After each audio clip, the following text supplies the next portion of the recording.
Criminal शहर तुमचं नागपूर आहे. दुसरं, महिलांवरील अत्याचारात महाराष्ट्र नंबर 2 आहे.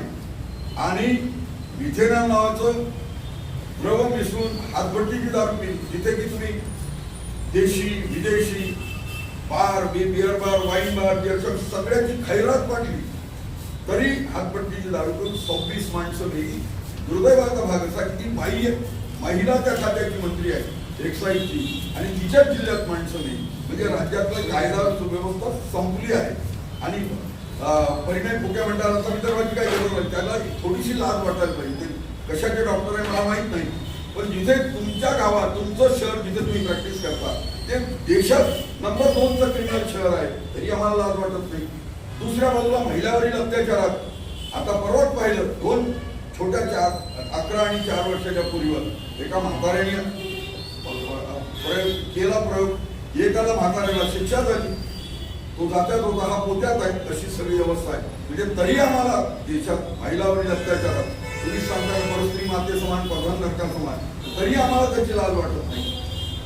विषारी इथेनॉल मिसळून हातभट्टीची दारू पिऊन त्याच जिल्ह्यात राजाश्रयाशिवाय हे नालायक धंदे चालू शकत नाही, तरी आम्हाला लाज वाटत नाही, तरी आम्ही पाठ ठोकू लागलो. म्हणजे याला गावातल्या भाषेत सांगायचं झालं तर निर्लज्जम सदासुदी एवढंच म्हणतात.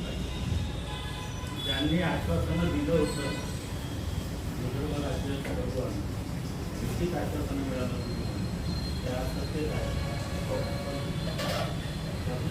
नाही, त्याबद्दल एकच आहे सर, आम्ही वर्षभर जागरण करू, वर्षभरानंतर लेफ्ट राईट चड्डी डिलीट.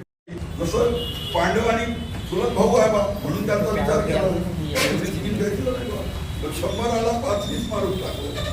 भले कुंती म्हणत होती, सांगते कुंती कृष्णाला कर्ण तो पांडवने पाहिला, पण तोही विरोधी बाजूला होता. कोणी नाही कोणाच्या अंती जाणे केले असं तिथं आहे. त्यामुळे असं काही नाही, तेही सुटणार नाही. ज्यांनी आम्ही इकडून गेलो आमगाव ते खामगाव, सगळ्या पक्षाचे नेते आमच्याबरोबर होते, आता कुठलंही नाही. कारण सत्ता आणि संपत्ती तो दुर्गुण आहे. सत्ता आणि संपत्तीचा दर इतका मादक असतो की कोणत्याही व्यक्तीला संस्थेच्या नाकापाशी गेला की त्याला सुंगीत औषध द्यायची गरज पडत नाही, क्लोरोफॉर्म शिवायच तो बेहोश होऊन जातो. त्यामुळे सगळे हे भलाई रामाचं नाव घेऊन आले, हे काही त्याला अपवाद राहिले नाही. त्यामुळे हे नाही, ज्यांनी तिकडून आम्ही गेलो क्लॉकवाईज, ते आले अँटी क्लॉकवाईज, शेगाव खामगाव ते आमगाव जागर केला, आम्हाला सत्ता द्या राज्यात आली. याच्यात तेव्हा एक अध्यक्ष होते राज्याचे, दुसरे माजी अध्यक्ष होते, हे राष्ट्रीय अध्यक्ष होते लिहून दिलं तेव्हा. त्यामुळे त्यांनाही याचे परिणाम बघायला, कारण एकदा युद्ध पेटलं की बोलवायला सगळं. गेल्या भरपूर वर्षापासून हे आंदोलन सुरू आहे सर, पुन्हा 1 वर्ष आणखी जनजागरण करण्याची का गरज पडते? 2 गोष्टी आहेत. आता थोडंसं आत्मचिंतन, हे 105 वर्षापासून 121 वर्ष चाललेलं आंदोलन आहे. हे आंदोलन वाढलं, आम्ही 3ऱ्या पिढीत शेवटचे आहोत, म्हणजे आमच्या 99.99% गौऱ्या स्मशानात आहे. हे आंदोलन वाढलं, काय कारण आहे? तुम्हीच छापलाय, कोण कुठे गेला हेच छापलाय. आमच्याबरोबर शपथ घेणारे आजकीला त्या समारोपाचा हप्ताभराच्या आतमध्ये गेली गर्दी कुणीकडे असं झालं. त्यामुळे हे झालं. 78 साली हे मिळायची शक्यता तयार झाली, हेमंतरावजींनी बाईबरोबर अलायन्स केलं होतं, याकडे केलं की आता तुम्हाला आम्ही आधार देतो, तुम्ही सत्तेला राज्य करा. 16 आमदार आले, 3 मंत्री झाले, केलं नाही. पुढे उपोषणाला बसले साठे साहेबांनी, NKP साहेब, राजीव गांधी म्हणे आमचेच ठराव आहे, 20चा 27चा 40चा एकमताचे राष्ट्रीय प्रवास असताना आपण करून टाकू. त्यामुळे आता जेवण काही योग्य वेळी द्या. मग संतांचं म्हणणं आहे, कल करे सो आज करे, आज करे सो फल में प्रलय होगा बली करोगे का? बस किसी का इंतजार नहीं करता. और कल किसने देखा? तिघेच्या तिघी मरण पावले. राजीव गांधी गेले, वसंतराव गेले आणि NKP गेले. आता त्याला काय हे तिला जे मान्य होतं ते झालं. पण आता आम्ही 1.5 वर्षाचा स्पॅन याच्यासाठी मांडतो की हे एवढ्या वर्षात 131 वर्षाचं आंदोलन आहे. अगदी सायनेडाय झालेलं आमच्या सगळ्या टीमनी मेहनत करून उभं केलं. आता आम्ही पूर्वेकडून जाण्याआधी पुन्हा आम्ही अँटी क्लॉकवाईज पश्चिमेकडे येतो. पहिलं द्वार आमचं विदर्भाचं पश्चिमेकडचं सिंदखेड राज्यात झालं. आता पुढे मलकापूर आहे, नंतर इकडून देवरी साकोलीवरून सुरू करू, इकडे काटोल आणि याच्यावरून सुरू करू वरून, म्हणजे जेणेकरून बोले लगे हे राहतं जेव्हा जागते राहू एवढा संदेश देत जाऊ. आणि मग शेवटच्या याच्यामध्ये सगळी आमची रंगीत तालीम झाली, रिहर्सल झाली की मग युद्ध सुरू होईल. तेव्हा जाहीर करू पब्लिक शुरू हुए जंग हमारी, लढेंगे जीतेंगे कटेंगे मगर हटेंगे नाही. लाठी खाऊ गोळी खाऊ नव्या पिढीला विदर्भाचं राज्य मिळवून देऊ. ह्यावेळेस तुमचं जे आंदोलन आहे, आता तुम्ही म्हणताय की 1 वर्षानंतर आपण पूर्णपणे आंदोलन करू, तर हे कितपत सक्सेस होईल असं तुम्हाला वाटतं? बघा सर, आता तुम्हाला उद्धट वाटेल, शादी करने वाला भी पछताता है, नहीं करने वाला भी पछताता, नहीं करके पछताने के बजाय बुआ रहने के बजाय आप करके पछताव ना, रिझल्ट मिळेल. लग्नानंतर मुलगा होऊ शकतो, मुलगी होऊ शकते, बहिणीनं तुमची क्षमा होऊन तिथे बंदी बनवू शकते. ते तुमच्या हातात काहीच नाही ना, तुमच्या हातात प्रयत्न करणं आहे. नियतीला 2 गोष्टी मान्य आहे. केल्याने होत आहे आधी केलेच पाहिजे. क्रियेविना वाचाळता व्यर्थ है. कोशिश करने वाले की हार नहीं होती और मन में हो विश्वास, पूरा हो विश्वास, हम होंगे कामयाब. आत्मविश्वासाने पुढे गेलो पॉसिबल. आपण निरंतर विदर्भाच्या मुद्द्याला घेऊन वेगवेगळ्या ठिकाणी आंदोलन सुद्धा करण्यात आलेले आहे आणि तुमच्या सुद्धा कार्यकर्ता सुद्धा काही मृत्यूमुखी सुद्धा पडले आहे. त्या आंदोलनाला सुद्धा त्यांनी मोठा पाठिंबा दिला होता आणि नुकताच आता भीम कॅन्सरने सुद्धा एक पत्रकार परिषद घेऊन त्यांनी सुद्धा विदर्भ वेगळ्याची मागणी सुद्धा केलेली आहे. अशा वेगवेगळ्या संघटना तुमच्यासोबत घेऊन मोठा आंदोलन जन आंदोलन करण्याचं तुमच्या समर्थन घेणार का त्यासोबत? आम्ही जेव्हा आंदोलन करतो तेव्हा विदर्भासाठी काम करणाऱ्या सगळ्या 7ही संघटनांना निमंत्रण देतो की बाबा यावं. पण शेवटी 40 दिवस त्यांचं आहे ना, आम्ही आमंत्रण दिलं, यायचं की नाही त्यांनी ठरवत आहे.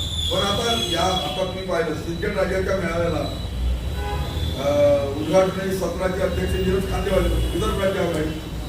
दुसरे पाहुणे येणार होते जनमंचवाले राजीव जगताप, पण त्यांचे सासरे वारले म्हणून ते येऊ शकले नाही. तिसरे भाजपचे माजी खासदार जे असं म्हणतात की नागपूरचा विकास म्हणजे विदर्भाचा विकास नव्हे, हे तुम्हीच छापलाय 22 फरवरीचं स्टेटमेंट बहात्ते साहेबांचं, तेही होते. आम्ही सगळ्यांना बोलवतो, सगळ्यांनी यावं असं म्हणतो. दलित कामगार आमच्यासोबत आली तरी आरपीआयच्या 5-6 गटातले काही ना काही नेते आमच्या बरोबर आहेत. काही काँग्रेसवाले, काही राष्ट्रवादी आले, काही शिवसेनेवाले ज्या पक्षाचा विरोध आहे, काही बीजेपीवाले, ज्यांना असं वाटतं की उद्या आपल्या पोराला भविष्य नाही, भवितव्य नाही आणि महाराष्ट्रात केवळ भावनिक यांनी राहून चालत नाही. सारे सोंग घेतले तरी पैशाचं सोंग घेता येत नाही. राज्य बुडाल्यामुळे 2,59,000 जागा रिक्त आहे. सरकार पगार द्यायची सोय नाही, भरत नाही. पोलिसांच्या 49,000 पैकी 20 भरल्या, 29,000 भरायचे आहे. मग मला सांगा, क्राईम वाढणार नाही? म्हणजे ज्या घटनात्मक दृष्ट्या जिथे संसदीय लोकशाही पद्धती आहे ते कायद्याचं अधिराज्य असतं आणि कायद्याच्या अधिराज्यामध्ये वेलफेअर स्टेटमध्ये नागरिकाच्या जीविताचं आणि मालमत्तेचं रक्षण करणं ही सरकारची पहिली जबाबदारी, टॉप प्रायोरिटीची जबाबदारी असते. आणि इथे माणसंच नाही का रक्षण करते. ज्या पद्धतीनं सर सरकार विकासाची आता गोष्टी येऊन राहिल्या की आता विरोधाची गरज नाही, विकासच इतका झाला. ते ज्या पद्धतीनं पोहोचवून राहिले आपला मुद्दा विकासाचा, त्या प्रमाणात आपण जो विकास झाला नाही आणि हे जी मांडणी आहे लोकांपर्यंत पोहोचवण्यात कितपत हे तुम्ही मांडणी सरकार ज्या ठेकेदारांनी काम केलं कॉन्ट्रॅक्ट ऍक्ट प्रमाणे ती जबाबदारी आहे. काम झालं, सीसी आलं, कंप्लिशन सर्टिफिकेट ताबडतोब बिल दिलं पाहिजे. ते 1.5 वर्ष देऊ शकत. 2 ठेकेदार आत्महत्या करतात. ठेकेदारांनी भीक मागं आंदोलन केलं. हा विकास नाही जो दिसत आहे आणि हे सर्व मांडणी हे लोकांपर्यंत पोहोचवण्यात त्यासाठी हम साथ साथ आहे म्हणून मुक्ती करत आहे. कारण विकास महात्मे साहेबांनी काल त्यांचा थप्पडे त्यांनाच मारली. नागपूरचा विकास म्हणजे विदर्भाचा विकास नव्हे, हे तुम्हीच छापलाय 22 फरवरीला. आता एवढं म्हटल्यावर डॉक्टरांनी इंजेक्शन दिलं, कंपाऊंडरची काय गरज आहे? इतकं क्रिस्टल क्लिअर आहे सर. आता हे बघा, गावाच्याला घाणेरडी म्हणा, मुख्यमंत्र्यांनी आज सुसाईड करतो म्हटलं तरी सहज घ्यायला सुद्धा कर्ज घ्यावं लागतं. आमच्या गावात याला म्हणतात हाती नाही दमडी हाता गेली शेंबडी, अशी म्हणा, त्याच्या पलीकडे काही नाही. त्यामुळे कुंभारता आपलंच मडकं मानवणार आहे. मी माझी चळवळ म्हणतात, मी माझे सगळे बंदे सगळ्यात कॉम्पिटंट आहे. पण एक आहे समाधानी, एकदा परवा तुम्हाला दिल्लीत प्रमाणपत्र दिलं आहे. सच्चाई छुप नाही सकती, बनावट ठेवू सुरू होते की कुंजू असली शक्ती कमी कागद के बोलते आणि काक्रोच असं चीफ जस्टिस ऑफ इंडियाने म्हटलं की पार्टी तयार झाली. 2 दिवसात तुमच्यासारख्यानी 2.25 कोटीने लाईक केलं आणि याचं तेही याचं डोळा आणि रिझल्ट ओरिएंटेड काम आपण पाहिलं आहे. आणि ज्या राजनाथ सिंगांनी म्हटलं होतं की फक्त राजीनामा घ्यायची पद्धत ही युपीए सरकारमध्ये होती, एनडीए मध्ये नव्हती, पण त्याला थप्पड छोट्या आंदोलनाने मारली. आणि आम्ही तर तिथे जाऊन म्हटलं होतं की जेव्हा जनतेचा मंत्रिमंडळाचा वरचा किंवा मंत्र्याचा वरचा विश्वास जातो तेव्हा एकदा त्यांनी राजीनामा दिला पाहिजे. अन्यथा there shall be council of minister headed by prime minister म्हणून त्यांनी त्याला किक आउट केलं पाहिजे. असं तो नंतर मंत्र्याला पाठिंबा देऊन आलो त्यावेळेला. या संदर्भात मुख्यमंत्र्यांची तुमची डायलॉग झाली का? आणि त्याचं एकेकाळी बरोबर आहे. जो मुख्यमंत्री डॉक्टरचा कंपाऊंडर होऊ शकतो, उपमुख्यमंत्री होऊ शकतो आणि आर्टिकल 3 प्रमाणे राज्य सरकारला काहीच अधिकार नाही, अर्थहीन अर्थमंत्री आहेत, म्हणजे त्याचंच हे बजेट आहे ज्यांनी मांडलं ते, तरी मग त्यांनी विकास करतो. तुम्हाला आपलंच कर्तव्य नव्हते. पण हे लक्षात घेतलं पाहिजे की परिणामाला आम्ही तर खुला आव्हान दिलाय. तुम्ही सांगा नागपुरात बसू, औरंगाबादला बसू, पुण्यात बसू, मुंबईत बसू, तुम्ही सांगा आमची मागणी बेकार आहे, तुम्ही खूप श्रीमंत आहे, नाही तर आम्ही पटवून देतो तुम्ही कंगाल आहे, अगदी दिवाळखोरीत निघाले, तर आम्हाला केशवाद घालायचा. सत्याला सामोरं जायला फार लागतं. कारण आम्हाला काही बोलायचं त्यातून पण एक पुस्तक आहे त्यातून त्याच्या डोक्यावर मारायचं. बघा बाबा तुम्हीच म्हटलं ना, तुम्हीच त्या आपले, तुम्हीच त्या आपल्याने बोलणार, तुम्हीच मांडलाय 6 मार्चला, आम्ही काही बोलायची गरज नाही, हे तुमचं बजेट आहे, तुम्हीच मांडलाय. आज सूर्य हा येतो. त्यामुळे त्यांना आम्ही काही विचारायचं कारण नाही. कारण असं तेलंगणाचं राज्य व्हायच्या वेळेला केंद्र सरकारने निर्णय केला, संसदेने पास केला, राष्ट्रपतीकडे सहीला गेल्यावर त्यांनी आंध्र प्रदेशच्या असेंब्लीकडे ते त्यांचे व्ह्यूज जाणून घ्यायला पाठवलं. त्यांनी ते टर्र डिसिजन काढलं, एकमताने नाकारलं, तरी राज्य झालं. राज्य सरकारचा रोल काहीच नाही, काहीच रोल नाही. आधीच मुख्यमंत्री जो पदासाठी उपमुख्यमंत्री होऊ शकतो, डॉक्टरचा कंपाऊंडर होऊ शकतो, त्याला काय भेटून म्हणायचं, काय म्हणायचं, याची ज्यांना देगा देवा तुझा विसरून व्हावा एवढंच म्हणायचं का? त्यामुळे त्याचं ते काही प्रॉपर्टी नाही, प्रायोरिटी नाही. त्यामुळे आम्ही विचार करत नाही. जी माणसं संतांनी म्हटलंय बोले तैसा चाले त्याची वंदावी पाऊले, बोले तैसा न चाले त्याची चेंदावी चांगले. विदर्भातली पोरं ठरवतील तुम्ही यातही तुम्ही आम्ही जगणारं पाहू ना युद्ध कसं होते ते. सर आपला किती जिल्ह्यामध्ये आंदोलन होत आहे आणि किती लोकांच्या पाठिंबा होत हे आंदोलन आमचं 11 जिल्ह्यात होतं. 11 जिल्ह्यातल्या 28 सप्टेंबरचं जे नागपूर कराराची होळी आहे तो कॅम्पलेट झालेला करार आहे, इश्युलेट झालेला करार आहे, त्याच्यामध्ये 11 जिल्ह्यात 120 तालुक्यात त्याची होळी होणार आहे. त्याच्यामुळे आज जे आंदोलन आहे ते जवळजवळ सगळ्याच जिल्ह्यामध्ये चाललंय. थोडं प्रमाण कमी अधिक असेल पण सगळ्याच जिल्ह्यामध्ये ते आंदोलन चाललं. तुम्ही आता युवांची गोष्ट केली, दिल्लीचं हे आंदोलन पाहिलं, तर युवांना सोबत घेण्यासाठी काय स्ट्रॅटेजी आहे तुमच्याकडे? आम्ही युवांना अजून वर्षभर सोबत घ्यायचं नाही ठरवलं, त्यांना केसेसमध्ये अडकवायचं नाही हे ठरवलं. कारण आमचं हे बियाण आहे, तिथे तेलंगणाच्या युद्धात 1200 करोड येतो. आम्ही म्हणू द्यायचं नाही म्हणताना इन्व्हॉल्व मी 152 कॉलेजेसमध्ये जाऊन आहोत, मी त्यांना विनंती करून आहोत सगळं सांगून की बाबा तुम्ही सध्या यायचं नाही. ज्या दिवशी बचना मुश्किल म्हणून त्या दिवशी तुम्हाला यायचं, त्या दिवशी मी युद्धात आहे म्हणजे माझा पोरगा कुठे जाणार आहे, हे युद्धात आहे म्हणजे यांचा पोरगा कुठे जाणार आहे, हे युद्धात आहे म्हणजे यांचा पोरगा कुठे जाणार. पोरं युवक म्हणजे कुठले तर घरचे धारचे सगळे. फक्त आज आम्ही त्यांना इन्व्हॉल्व केलं नाही, अजून आम्ही 6 महिने इन्व्हॉल्व करतो. 6 महिन्यानंतर हे क्या हुआ कैसे हुआ क्यों हुआ.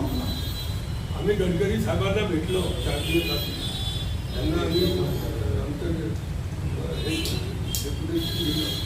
ते म्हणे की केंद्रामध्ये सर्व मंत्री माझ्या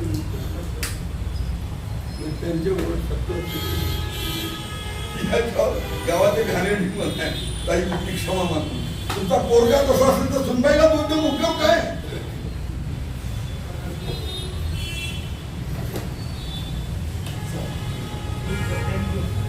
Yes.